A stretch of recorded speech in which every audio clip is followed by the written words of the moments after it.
هو ده حالي بالظبط مع الكود طول اليوم.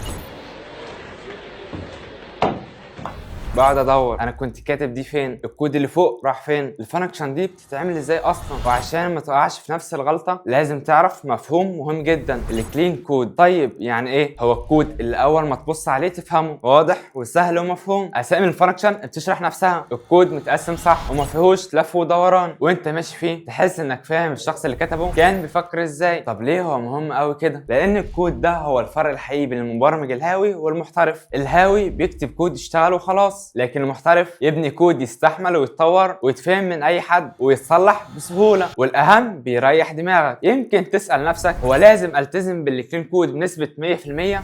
بص، مش لازم تبقى بيرفكت، بس كل ما كودك يكون انضف شغلك هيبقى اسرع والاخطاء هتقل ودماغك هتهدى، والناس اللي هتشتغل معاك هتقول الشخص ده فاهم مش بيألف. دلوقتي قول لي انت بقى، انت شايف كودك دلوقتي عامل ازاي؟ محتاج يتنضف ولا تمام كده؟ والاهم من ده كله انك ما تنساش ابراهيم مش مجرد صانع محتوى، ابراهيم مهندس.